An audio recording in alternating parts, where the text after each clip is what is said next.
Hello, good morning po sa ating lahat. So, nandito tayo ngayon sa Barangay San Francisco, Santo Domingo. Kasama po natin si Sir. Pwede po kayo magpakilala, Sir? Ako nga pala si Alfredo Gabriel na taga San Francisco, Santo Domingo, Nueva Ecija. Ang experience ko sa pagsisibuyas, siguro mga 30 years na akong sisibuyas. Ngayon, nung dumating si Ma'am Christine, may dala siyang abomet. Itong pack na to. Ito sinubukan kong gamitin. Magaling. Lalong-lalo naman na yung itong si abomet. Mahusay talaga siya. Kaya siguro ako taon-taon ito na gagamitin ko. Kahit itong triple power. Dahil mahusay talaga. Pwede po ba natin malaman, Sir, kung ano yung naging experience niyo po sa paggamit, naging resulta po ng tri-pack at ng Abomix sa inyong sibuyas? Dumating dito si Ma'am Christine, nag-sample ng triple power. Nagandaan naman ako sa epekto niya. No? Tapos may kasamang abomet. Yung mga uod talagang hindi na siya dinapuan ng uod. Kaya ako nagandahan. Kaya ngayon, order na ako ng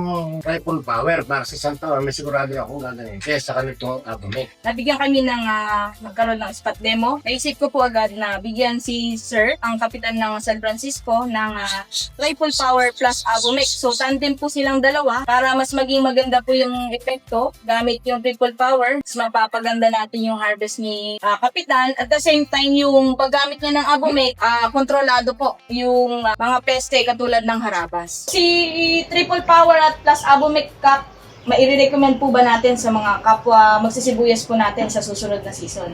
Sa mga kapwa ko farmers dyan, sigurado namang iring triple power sa itong abomet, siguradong re-recommend ako sa kanila dahil sa pagkaka-experience ko bilang kapitan ng barangay na ito. Siyempre, yung aking mga kasamang magsasaka, gusto kong mag-ani naman nang hindi sila tatamaan ng uod dahil dito sa abomet. Ito namang triple power na to, pang 1 hektarya na to. At siya naman may kasama na siyang pampaugat, tapos yung kontra sa sakit, tapos yung pampaganda ng laman, foliar, itong si Venero. Kaya sa mga kapwa ko farmers dyan, na mga taga-barangay, ito yung aking siguradong re-recommenda sa inyo.